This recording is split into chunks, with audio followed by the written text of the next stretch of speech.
سقط النظام ولكن لم تسقط الدولة. مذبحة بالعشرات بالمئات القتلى. ضرب تخير، بعض المواطنين يقفوا في التجول ويقفوا قدام السيارة العسكرية ويحيى الجيش ويحيى الجيش. الجيش الوطني أثناء الثورة وجد نفسه فجأة يعمل على أكثر من واجهة وله أكثر من مهمة. أنا نعتبر كونه ساهم في الثورة. دعي الجيش من طرف الذين يخشون الثورة. كانت تقريبا معناها نقطة مفصلية في الإساءة أو في تعميق معناها الخلاف بين المؤسسة العسكرية والأمنية. يا فلان إجا شوف العقيد الفلاني فانا وضعية وإجا شوف ايش عملت له. قلت له أنت ايش كان موقفك؟ قال لي أنا كان موقفي اعلنوا النتائج. نعتقد أن وراء مخابرات أجنبية لا تريد الخير لهذا البلد. الشعب يريد إسقاط النظام، الشعب يريد إسقاط النظام. في كل الأحداث التي شهدتها المنطقة العربية منذ نالت بلدانها الاستقلال إلى حين قيام ثورات الربيع العربي، ظلت المؤسسات العسكرية رقماً أساسياً في المعادلات التي حكمت تحولاتها. تحولات هبت آخر عواصفها في كل من السودان والجزائر، وهما البلدان اللذان استقرت المطالبات بالتغيير الجذري فيهما باتجاه الديمقراطية عند جيشهما. يبدو أن الجميع تعلم من تجارب الربيع العربي، فالجماهير تتمسك بالسلمية قدر تمسكها بمطالبها، والجيشان يتبنيان مطالب الثائرين ويطرحان نفسيهما ضمانة لمرحلة انتقالية دون مخاطر. لم يكن الأمر كذلك في كل من ليبيا ومصر وسوريا واليمن. وحدها تونس مثلت الاستثناء، ففيها جيش تعامل مع ثورة شعبه بطريقة مختلفة. إلى إخوتي في السلاح، إلى رفاقي في المحنة، من أعلى رتبة عسكرية إلى أدناها،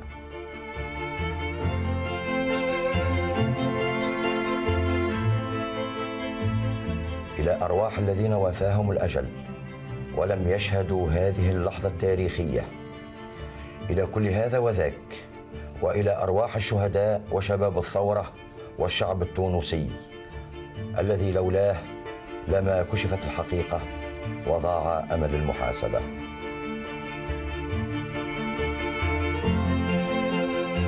عدنا إلى الجيل المؤسس لنبدأ معه رحلة في أغوار مؤسسة عسكرية كتومة تفضل البقاء بعيداً عن الأضواء. الجيش التونسي في أياماته الأولى هو تكون من جيش البي، جيش الملك. احنا ماناش مستعمرة، احنا حماية، ولذا السيادة عند البي.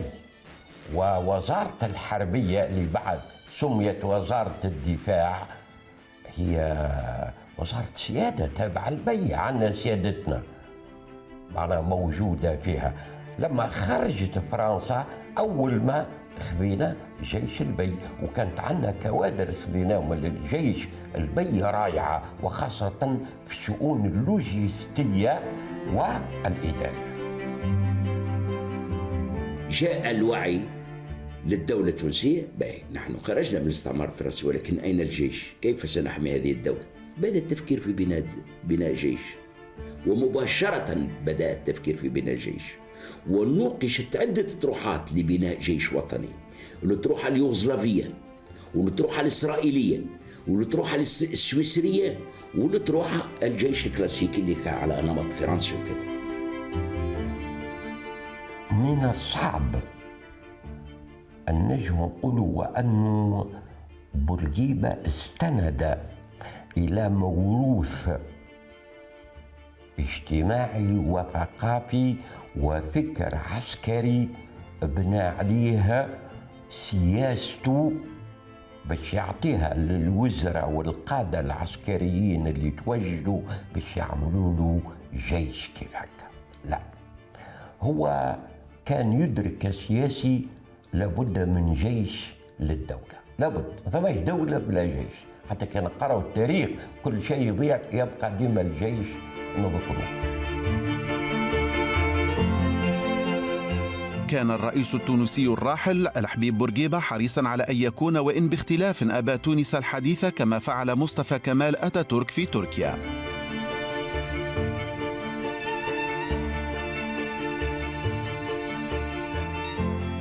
في موضوع الجيش كان يرى أو كنت تستشف أو تستنتج منها وأنه بورقيبة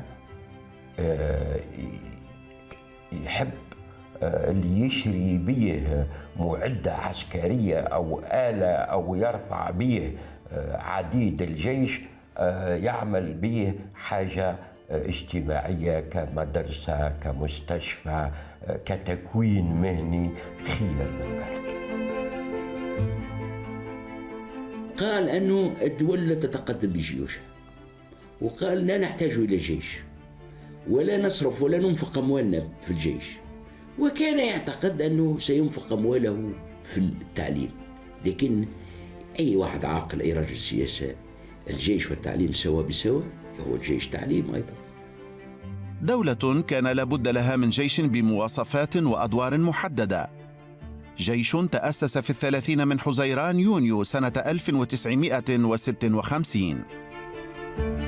الزعيم بورقيبة ربط مستقبل الجيش بأنه جيش جمهوري لا دخل له في المسائل السياسية، مهمته هو التهيئ للدفاع عن حرمة الوطن والمشاركة في المجهود التنموي ونجدة المواطنين. أبت الأحداث إلا أن تخرج الجيش التونسي عن الدائرة التي رسمها بورقيبة له، مرة لمجابهة الكوارث الطبيعية، لكنه في أخرى خرج لمجابهة محاولات انقلابية وللتصدي لانتفاضات شعبية عجز الأمن التونسي عن ترويضها.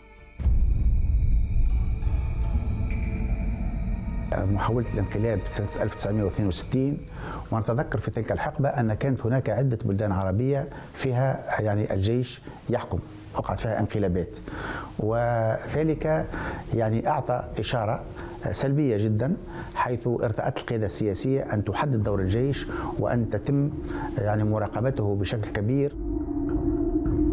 محاولة الانقلاب متاع بداية الستينات أثرت تأثير كبير في نظرة الرئيس بورقيبة إلى الجيش التونسي، والشعب نوعا ما يتماشى هو اللي يقوله له الرئيس بورقيبة. يستدعى الجيش، واستدعي كثير من المرات. في عهد بورقيبة استدعي في 26 جانفي 78، وكانت هناك مذبحة كبرى. الناس اليوم ساكتين على هذه المذبحة، مذبحة بالعشرات بالمئات القتلى، وقتل الجيش والأمن بنفس الوقت. بعد تلك الفترة استفاد الجيش الوطني من الدرس وحدد مهامه بدقة، حيث أنه أثناء الثورة أصبح يلتزم فقط بالحفاظ على مؤسسة الدولة وعلى النقاط الحساسة والنقاط الاستراتيجية، ويترك مجال الالتحام مع الشعب أو السيطرة على الوضع الأمني يعني في الشوارع للأمن الوطني والحرس الوطني. متواضعا في عديده وتجهيزاته، ظل الجيش التونسي على مسافة ما من الشأن السياسي، يعاني قدرا من التهميش لم يكن يمنع من بروز شخصيات فرضت أحداث بعينها بروزها نظرا لحاجة بورقيبة لصرامة العسكريين في إدارتها. في جانفي 1984 صارت أحداث الخبز، وطلب من الجيش التدخل لفض المظاهرات والمشاكل اللي واقعة في تونس، خاصة في تونس العاصمة والمدن الكبرى. إذن بورقيبة اعتمد على المؤسسة الأمنية. بموازنة الجيش قوى المؤسسة الأمنية، وهنا سيبدأ الصراع بين الجهاز الأمني وبين الجيش. ومن هنا النقلة اللي عملها بن علي من الجيش للأمن فهمها وكان مخطط لها، مش هو يخطط، كان مخطط لها. من غرايب الأمور وأن الناس يحسبوا بن علي على العسكر، وهو بن علي كيف نشوفوا له أيامه في العسكر هي معدودة. هو قرأ في سانسير منك الدفعة السارعة، وجاء لهنا لتونس معناها وناسب كان صار للجنرال محمد الكافي الله يرحمه، خذا بنته باش يحمي نفسه من خطأ ارتكبه وهو في العوينة وقتها في المدفعية. التقط بن علي الذي تقلب بين مناصب عسكرية وأمنية كثيرة لحظة أضاعها غيره، وانقضى على الحكم بعد أن بلغ العمر بالرئيس الراحل لحبيب بورقيبة عيتية. تغير كثير بتونس فيما عرف وقتها بالعهد الجديد، فهل كان الأمر كذلك بالنسبة للجيش التونسي؟ كنا نتصور واحنا عند وصول بن علي الحكم نعرفوا لي هو عسكري، كنا نتصوروا الجيش باش يتحسن، إلا أن اللي صار هو العكس. تلك الفترة لم نلاحظ فيها أي عناية إضافية أو أي تفضيل أو تبجيل للقوات المسلحة، بالعكس تواصل كل شيء كما هو. الإطارات العسكرية اللي ساهمت مع بن علي في العملية الانقلابية، هناك إطارات تم تكريمهم وتعيينهم كسفير في عدة خطط معناها، هناك بعض الإطارات تتنكر لهم. مثلت قاعات المحاكم العسكرية ساحة عكست بقوة رغبة النظام في إشراك الجيش في معركته المصيرية ضد عامة المعارضين السياسيين، وخاصة الحركة الإسلامية التي كان بن علي يعتبرها الأخطر على سلطانه. القضاء العسكري هو على مر التاريخ كان يستعمل من طرف النظام، سواء في عهد بورقيبة أو في عهد بن علي، كان أحدى الأدوات كانت العصا التي يضرب بها المعارضون. أول محاكمة قام ضده هي كانت محاكمة عسكرية، وكان السبب متاعها مقال كتب في الفجر وأنا مديرها. هذا المقال معنون المؤسسة العسكرية أو المحكمة العسكرية، مش المؤسسة العسكرية، محكمة غير دستورية متى يقع حلها.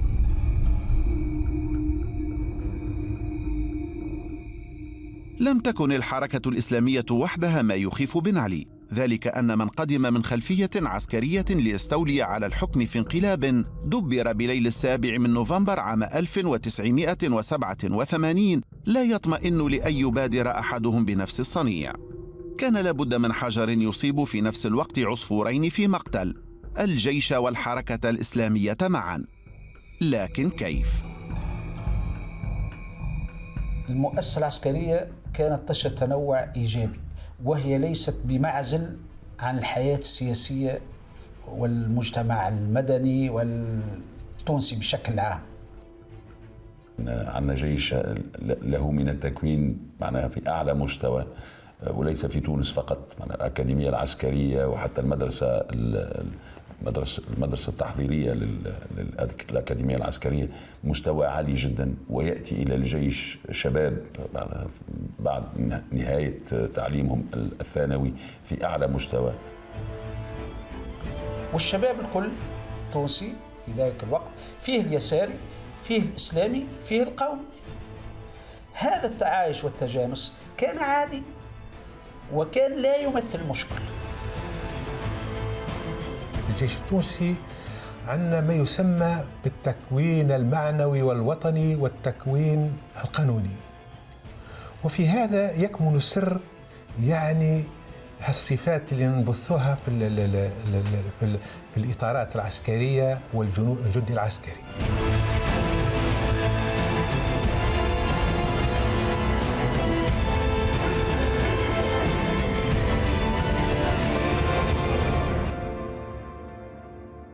كان حاضر في ذهني أنه تحرير القدس وتحرير فلسطين، لأني أعتبر وأن القضية الفلسطينية القضية المركزية للأمة العربية، وهذا شيء خلاني أني ألتحق، علني أكون ضمن محررية ضمن الجيش التونسي.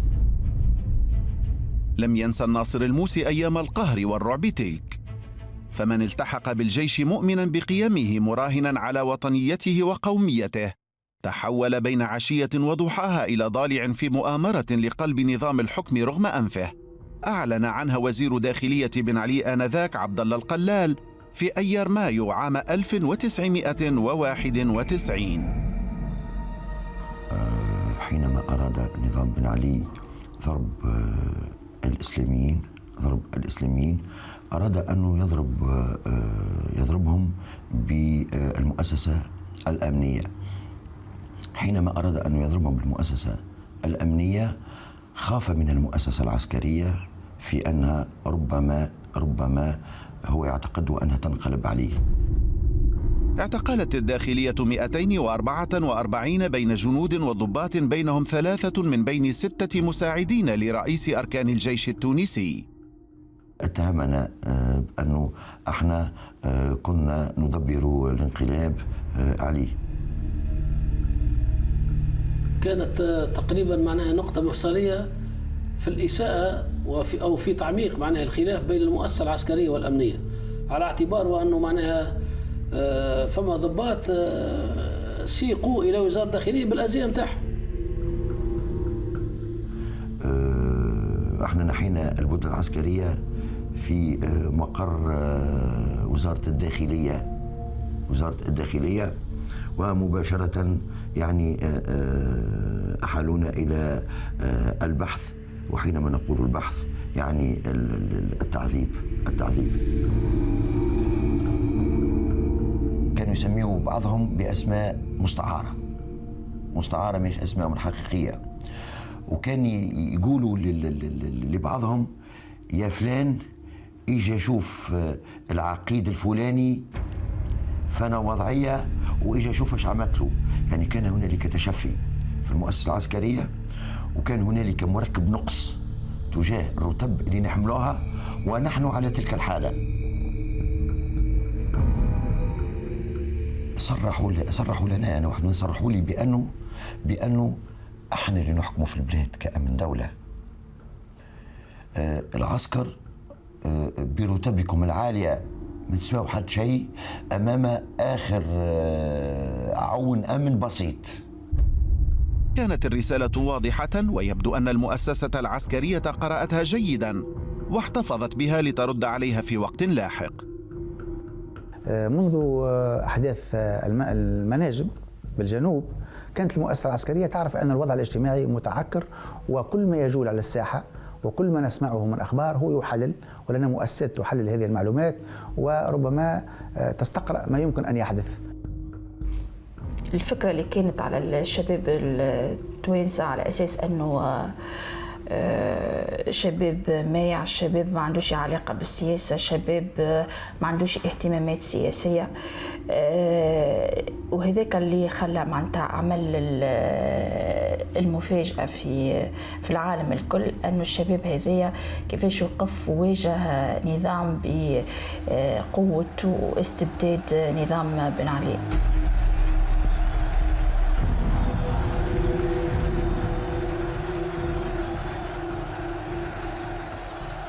يوم 14 جانفي زلزال تسونامي في تاريخ تونس، الذي يجب أن نأخذه بالضرورة، يأخذ كل تونسي وحتى كل العالم بعين الاعتبار، لأنه مرينا من فترة إلى فترة أخرى، ومن وضع إلى وضع جديد.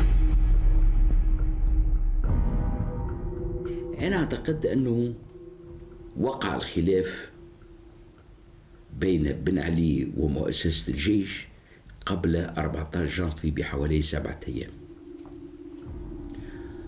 وحاول بن علي عندما رأى أن الانتفاضة تزحف نحو العاصمة، كانت لا تزال في القصرين وفي سيدي بوزيد وحتى في صفاقس وكذا وفي قبصة وغير ذلك، حاول أن يشكل بما يسمى بمجلس أمن أعلى ويدخل فيه الجيش، ولكن مع حذر شديد أنه القيادة لهذا المجلس الأمن الأعلى لا تسلم لقيادة الجيش، تسلم لشخص مدني، ويكون الجيش موجود فيه.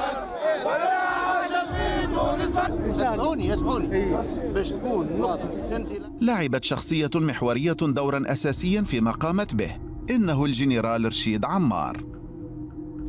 الجنرال عمار وبعض الآخرين رفضوا هذا الشيء وخرجوا غاضبين من الاجتماع وما استحسنوش الفكرة. أنا نعتبر كونه ساهم في الثورة. وقت اللي يقول اللي على العسكريين ما يحميوا كان مؤسسات الدولة وما يحميوش مقرات خاصة، نقول قام بدور كبير برشا.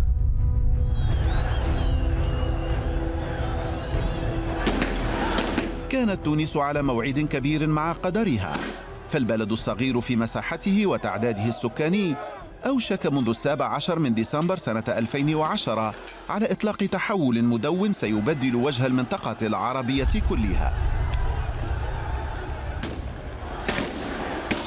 وصف التونسيون احتجاجاتهم بثورة الحرية والكرامة، ورفعوا شعاراً سيتردد لاحقاً في عواصم ما سيعرف قريباً بالربيع العربي: الشعب يريد إسقاط النظام. وثقت العدسات لمشاهد غير مألوفة في البيئة العربية عامة. قوات أمنية تتراجع بأوامر من الجيش الذي انتشرت عناصره لتفصل بينهم والمظاهرات المدنية الغاضبة. بعد يوم 14 جانفي يعني هناك فوضى عارمة، ولوحظ أن الأمن الوطني استقال من مهمته، والكثير منهم غادر أماكن العمل، وحرقت العديد من المراكز، ويمكن الحديث عن انهيار أمني كامل. سقط النظام وعمت الفوضى، ولكن لم تسقط الدولة. ركيزتين شدوا الدولة ما طاحتش: الإدارة والجيش. هناك وحدات سلمت أسلحتها للجيش وتخلت عن أزيائها، ولم يعد هناك من يحفظ الأمن، فكان على الجيش أن ينتصب في الشوارع ويحمي مؤسسات الدولة والنقاط الحساسة والنقاط الاستراتيجية، وأن خاصة يتصدى لأعمال العنف وللجريمة المنظمة. قام الجيش بدور أوسع وأبعد بكثير من ذلك الذي اعتاد القيام به. الجيش الوطني أثناء الثورة وجد نفسه فجأة يعمل على أكثر من واجهة وله أكثر من مهمة. لما انهارت المنظومة الأمنية لم يعد هناك حرس وطني أو أمن وطني في أماكن، والحرس الساحلي، إذن هناك العديد من المخاطر أصبحت محدقة بالبلاد.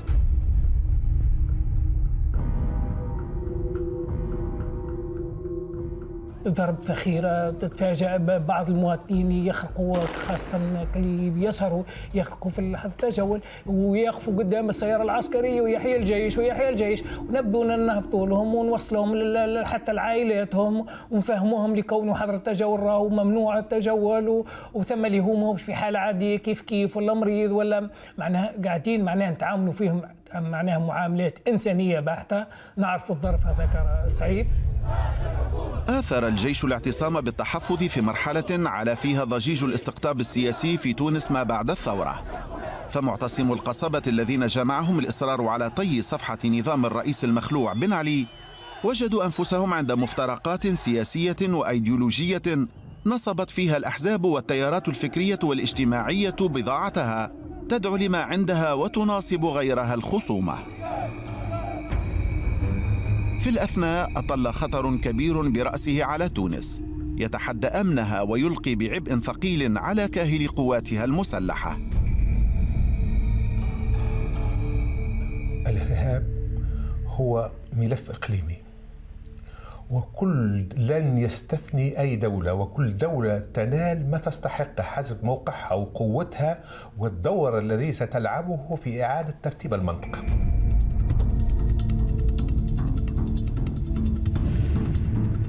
منذ 2012 تفاقمت العمليات الإرهابية، وكان على الجيش أن يواجهها في الجبال وفي الأرياف وحتى في المدن، وكان هذا كذلك عمل شاق وطويل المدى وما زال متواصل إلى اليوم. هنا تعقدت وتشتتت يعني المشاهد في امام الجنرال التونسي، واصبح عليه مهمات اخرى. الجيش التونسي لم تكن عنده لا الاستعدادات ولا الرؤيه ولا الادوات. تلقى مساعدات كثيره في ذلك الوقت من دول ذات اجندات سياسيه.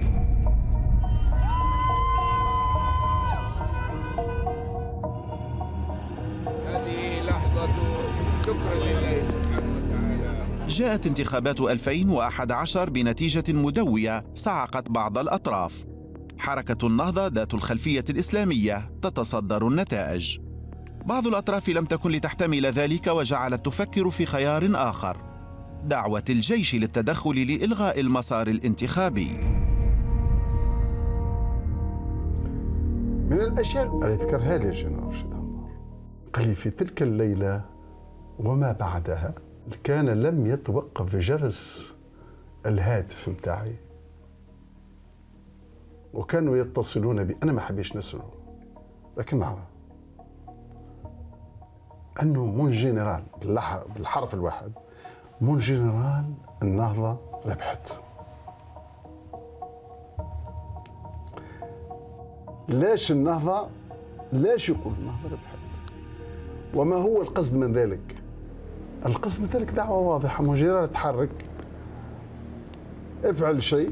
الجيش لأنه هو الذي وكلت له حماية الصناديق وحماية النتائج. قلت له أنت ايش كان موقفك؟ قال لي أنا كان موقفي اعلنوا نتائج، وكررتها كم من مرة.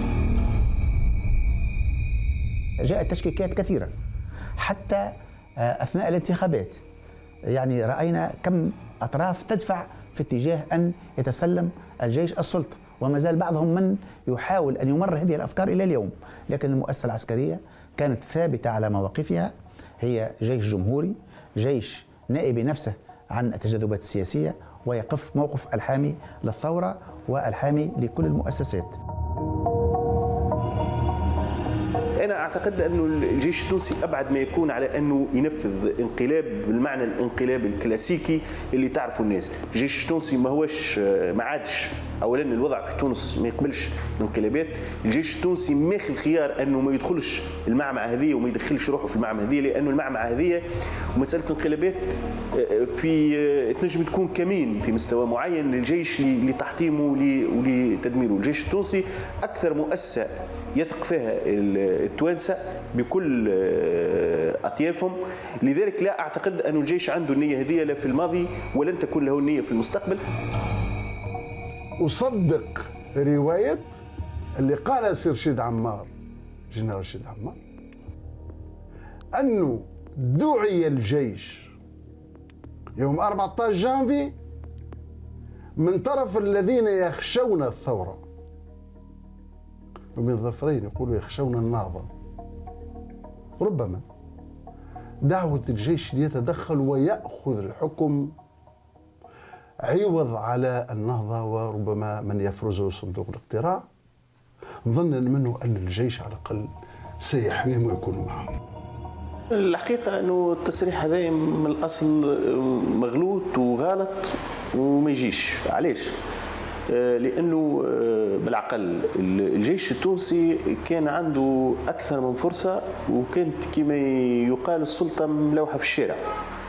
2011 الجيش التونسي هو اللي مشى جاب المدنيين في قصر قرطاج وسلمهم السلطة نادا على مسؤوليتها الوطنية. تجاذبات استحكمت لاحقا مع انقلاب بمصر أسقط الإخواني محمد مرسي أول رئيس مدني منتخب في البلاد.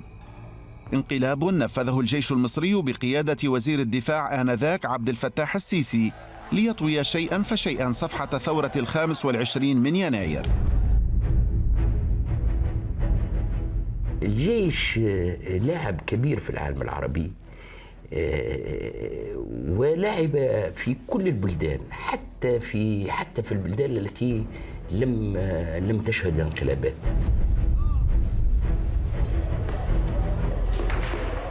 كل محاولة إسقاط المثال المصري والواقع المصري على الواقع التونسي خطأ فادح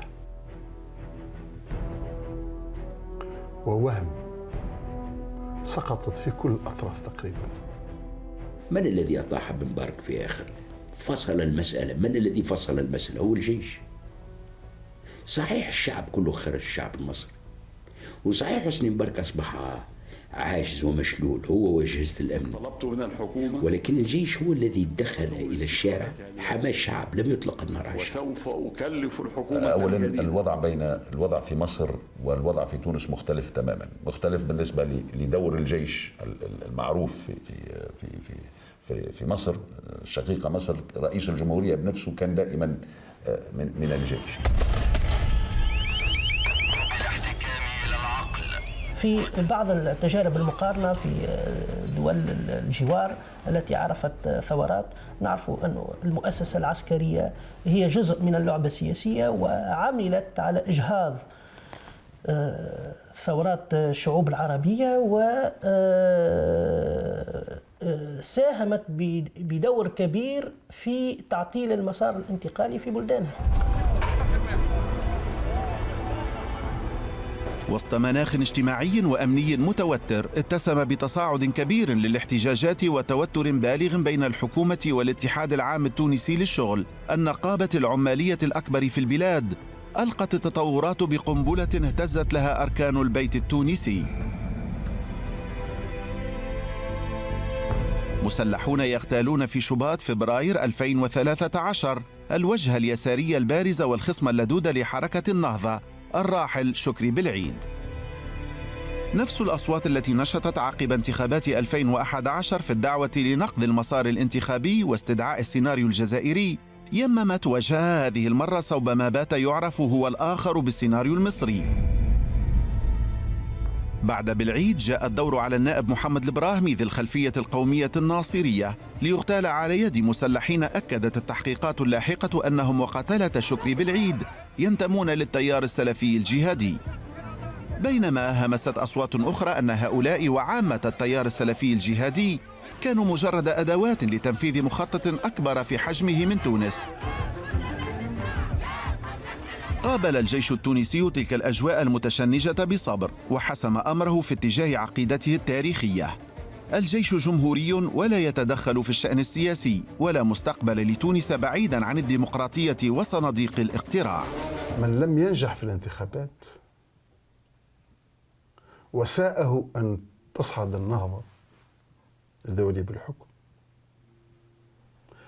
من كل الأطراف الموجودة يسارا ويمينا بعد هذه النتائج نتحاول التدخل فيها بدعوة الجيش، أعتبر أنه اغتيال شكري بالعيد ومحمد البراهمي كانت حلقة بعد يأسهم من الصد والإطاحة بالحكومة. كان من أول وهلة عند إعلان النتائج رفض هذه النتائج. في هذه الأثناء كان الجيش التونسي طرفاً في قضية أخرى لا تقل حساسية عن غيرها، فالقضاء العسكري الذي شهد إصلاحات باتت محاكمه ساحة لجلسات خصصت للبت فيما يعرف بقضايا شهداء وجرحى الثورة. القضاء العدلي هو الذي تكفل بكل الجرائم التي وقعت أثناء الثورة وبكل الاعتداءات، لكن بعد فترة تبين القضاء العدلي أن هناك مسائل قانونية تفرض عليه أن يحيل كل هذه الملفات إلى القضاء العسكري. قضاة المحكمة العسكرية هم تقريبا باستثناء رئيس المحكمة هم ضباط في المؤسسة العسكرية، وبالتالي تسميتهم ومسارهم المهني يخضع لسلطة وزير الدفاع، وبالتالي غياب أي ضمانات استقلالية بالنسبة لقضاة المحكمة العسكرية. الناس كانت عندهم فكرة أنه القضاء العسكري معناها أكثر انضباط، أكثر صرامة، وأنه اللي باش يقوم معناتها المؤسسة الأمنية ماهيش باش تقوم بنفس التجاوزات اللي قامت بها على مستوى المحاكم العدلية، باش تقوم فيها معناتها على مستوى المحاكم العسكرية، وهذه كانت مغالطة كبرى. اجتمعنا وقررنا في أن نعرفوا بقضيتنا، وما كناش طالبين حتى شيء، فقط الاعتراف بالخطأ من الدولة التونسية. وقع إعادة التكليف متاع جميع التهم، وأقول جميع التهم المتعلقة بجميع المتهمين سواء قياديين أو سواء فاعلين أصليين، من القتل العمد مع سابقية الإضمار والمشاركة في القتل العمد معناتها محاولة القتل، إلى القتل معناتها إلى الامتناع عن محظور، أو إلى القتل على وجه الخطأ، أو الاعتداء بالعنف المؤدي إلى القتل. حبينا باش أنه الجنات ما يفلتوش من العقاب، ولكن للأسف دعني أقول وأنهم اليوم هم طلقاء. هذا سي عبد الله قلال، سي جنيح، سي القاسمي اللي معروف بوكاسا، اليوم طلقاء واليوم واحد، ولكن حسبنا الله ونعم الوكيل. من بين الهجمات المسلحة التي شهدتها تونس ظل هجوما باردو وسوسة واستهداف ثكنة الجيش على مشارف منطقة الشعانبي وتفجير حافلة الأمن الرئاسي وسط العاصمة تونس، من أهم المحطات التي توقفت عندها البلاد لتمتص صدماتها وتعيد طرح نفس الأسئلة: من يقف وراء كل ذلك الإرباك الأمني؟ نعتقد أن وراء مخابرات أجنبية لا تريد الخير لهذا البلد ولا تريد الاستقرار لتونس، لأنه تعرفوا موقع تونس الجغرافي المطل على البحر الأبيض المتوسط، موقعها استراتيجي وهام جدا، وأعتقد أن استقرار تونس مؤشر إلى تكريس معناها نظام ديمقراطي معناها حديث، معناها يكون تقريبا مضرب أمثال. فربما هذا يقلق بعض أطراف، فتداخلت معناها عديد المؤشرات لتأكدوا أنه هذا الأمر وافد علينا، يعني من جهات أجنبية خارج على تونس تماما. حرب اللي خوضوا فيها هي حرب من الجيل الرابع، يعني حرب غير تقليدية، حرب الدولة ضد لا دولة، حرب الدولة ضد لا دولة، ضد عصابات يعني ما عندهاش ثقل في مكان معين، تعمل في عدة مناطق. عززت المواجهة مع الإرهاب الشراكة بين الجيش والأمن بتونس في مواجهة الخطر الإرهابي، وخاضت قوات الدفاع والداخلية معارك مشتركة ضد العدو الواحد اختلطت فيها الخطط والقوات والدماء، ضريبة في سبيل تونس أكثر أمنا واستقرارا، ولم يكن الهدف سهلا بالمرة. مجموعات يائسة تحاول أن تبرهن على بقائها أو أن تؤكد أنها ما زالت باقية، لكن في الحقيقة لا يمكن أن تتقدم في هذه المعركة، نظرا لأن هناك جيش نظامي أمامها من الطرفين، من الجزائر ومن تونس.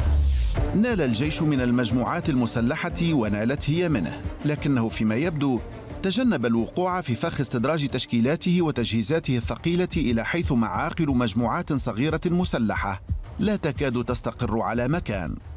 فضل في مقابل ذلك القصف الجوي والمدفعي والقيام بعمليات تمشيط محدودة، وفي كل مرة كانت الحاجة تلوح ماسة لتحديث عقيدته وتدريباته وتكتيكاته وتجهيزاته كي ينهض بالمهمة الشاقة، وهي الانتصار في حرب عز فيها الانتصار على جيوش أخرى تفوقه في كل تلك الجوانب. وقف العالم إجلالا للتجربة التونسية مرتين، الأولى عند قيام الثورة، والثانية لما أسندت جائزة نوبل للسلام إلى الرباعي الراعي للحوار الوطني جزاء له على دوره في تجنيب البلاد السقوط في مستنقع دموي.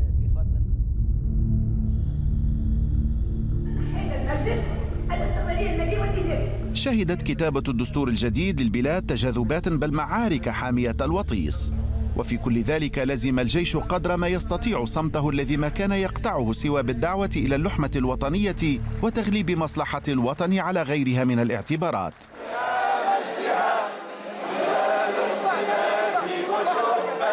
حتى إذا جاء الدور على البنود المتعلقة بحوزة الوطن والدفاع عنها ومنزلة الجيش في الدستور، تنادت الأصوات رغم اختلافاتها إلى تضمين مادة تثبت جمهورية الجيش التونسي وتؤكد حياده حيال الحياة السياسية وتجاذباتها. وفي الوقت الذي كان كثيرون يظنون أن الأمر سيتوقف عند تلك النقطة، تقدم الجيش التونسي بطلب عز نظيره في العالم العربي بل وفي العالم بأسره. فقد طلب الجيش وليس غيره وضع ميزانيته تحت الرقابة الدستورية، قطعا للطريق على أي انحراف بالمؤسسة العسكرية عن مهمتها الرئيسية، وهي الدفاع عن البلاد لجرها إلى مربعات التربح والمصالح الاقتصادية التي جعلت غيره من الجيوش بؤرة لفساد يستمر بذريعة الدور التاريخي والأعباء الملقاة على الجيش. نحن قمنا بدراسة على 26 دولة ما بين بلدان أمريكا اللاتينية وأوروبا، ولم نجد نموذج واحد طلب من مجلس النواب أو المجلس الوطني التأسيسي بأن يخضع المؤسسة العسكرية للرقابة الديمقراطية باستثناء الجيش التونسي، فهو الجيش الوحيد الذي طلب أن يخضع للرقابة الديمقراطية نظرا لإيمانه بأنه جيش محايد سياسيا وجيش جمهوري.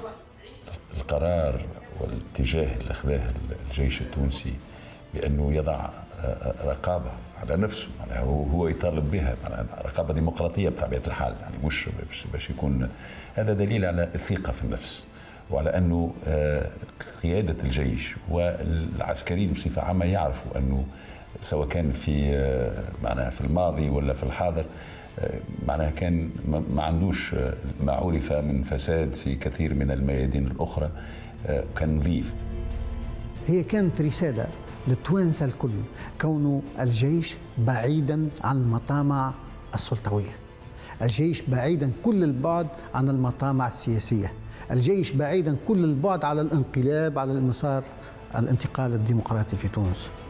لم يمر زمن طويل حتى نال الجيش التونسي تكريما دوليا مستحقا في نظر كثيرين، فها هي منظمة الشفافية الدولية تمنحه رتبة متقدمة بين أقل جيوش العالم فسادا، فتصدر الدول العربية قاطبة وكثيرا من دول العالم. منظمة محترمة والناس الكل تتبع في تقاريرها وفي معناها تقييمها، وبالتالي هذا ما ينجم يعطينا إلا مكانة جديدة، مكانة أقوى خاطر ما صارتش في السابق، ويخلي جيشنا كذلك يعمل بأريحية أكبر لأنه يأكد أنه التمشي متاعه هو التمشي الصحيح.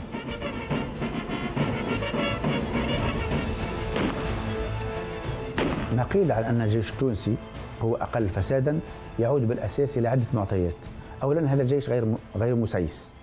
ثانيا هو لا دخل له في اقتصاد البلاد، ولا يدير مصانع ولا معامل ولا حظائر، وليست له علاقة لا بالإنتاج من قريب ومن بعيد إلا في حدود معينة يضبطها له القانون عندما تتعلق بمساعدة بعض المناطق النائية على الإنشاء والتعمير أو في الفلاح. وبالإضافة إلى ذلك هناك قوانين دقيقة بالنسبة للرقابة الإدارية للقوات المسلحة.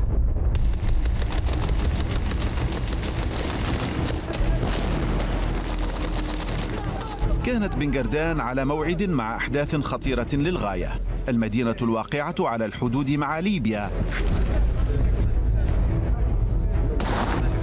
أفاقت ذات يوم على ما يشبه الغزو من مقاتلي تنظيم الدولة. كانوا يبحثون عن موطئ قدم ينطلقون منه نحو بقية المناطق بتونس، لكنهم فشلوا في مخططهم.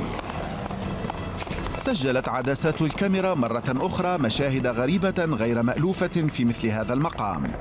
فالمعركة ضد المهاجمين في بنغردان تمت وسط تلاحم بين الجيش والقوى الأمنية وعامة المواطنين. لم تنفع تحذيرات الجيش ومناشداته في إقناع المدنيين بالابتعاد عن مناطق وخطوط الاشتباك.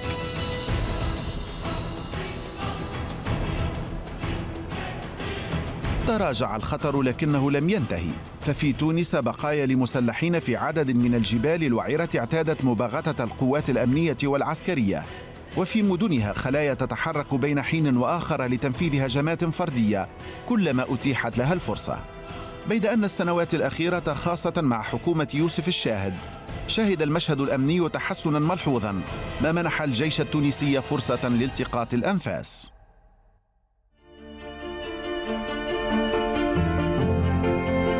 لم تمهل المانون الرئيس التونسي الراحل الباجي قايد السبسي كثيرا، فقد أفضى إلى ربه يوم 25 من يوليو 2019.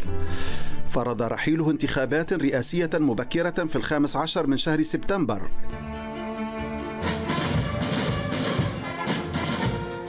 دخلت تونس بفوز قيس سعيد برئاسة البلاد، وما أفرزته الانتخابات التشريعية دورة جديدة من مسيرة ثورتها.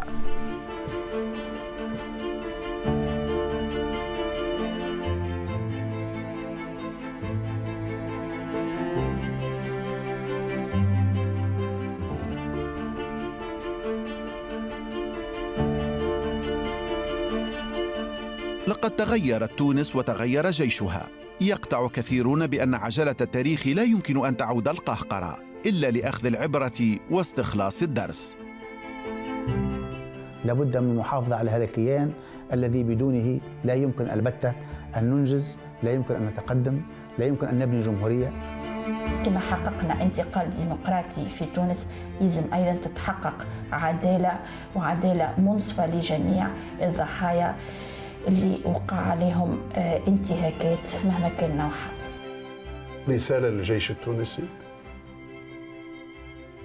نقول له كنت دائما في مستوى راقي، في عهد بورقيبة، في عهد كل شيء، وما زلت في هذا المستوى. أنأى بنفسك عن هذه الصراعات، أنأى بنفسك عن التوريط في الحسابات السياسية الضيقة، فإنها أعمال العاجزين على الوصول إلى الحكم بالانتخابات وبصناديق الاقتراع، يريدون أن يلتجئوا فيستعملوا هذا الجيش الذي هو مفخرة لتونس وللثورة.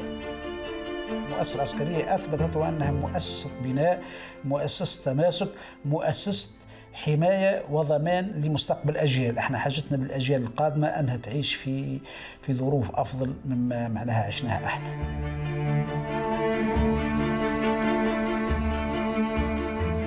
أعتقد وإلى هذا اليوم أعتقد بأن الجيوش تلعب أدوار كبيرة ورئيسية في صناعة دولها وفي حماية دولها وحماية شعوبها.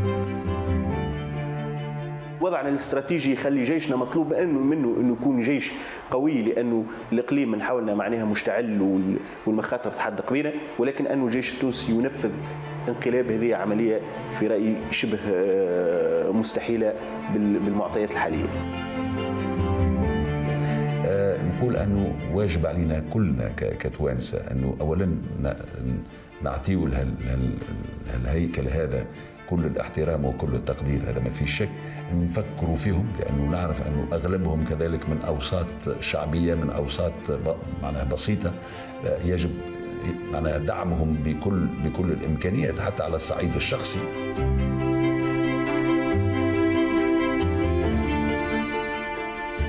اليوم لا مناص بأنه لا بد من الديمقراطية، لا بد من الحرية، ولا بد من النماء الاقتصادي والرفاه لكل منطقة، يعني لكل شعوبنا العربية. وهذا أعتقد أنه مطلب جماهيري ومطلب شعبي. لابد لهذه الجيوش أن تحمي أوطانها وتحمي شعوبها، لا أن تتصدى لشعوبها بالرصاص وبالقتل. بعد 23 سنة بالضبط نسترجع شرف الانتماء للمؤسسة العسكرية، وإن كنا أحلنا على التقاعد الوجوبي، ولكن استرجعنا بزتنا العسكرية برتب محينة كما لو كنا باشرنا نشاطنا داخل المؤسسة العسكرية. وتلك البزة اللي موجودة اليوم بنفس الرتبة هذيك يعني شرف لي في أني استرجعتها وأفخر بها، وإن شاء الله يعني أتمنى حتى وإن مت حطوها إن شاء الله على نعشي.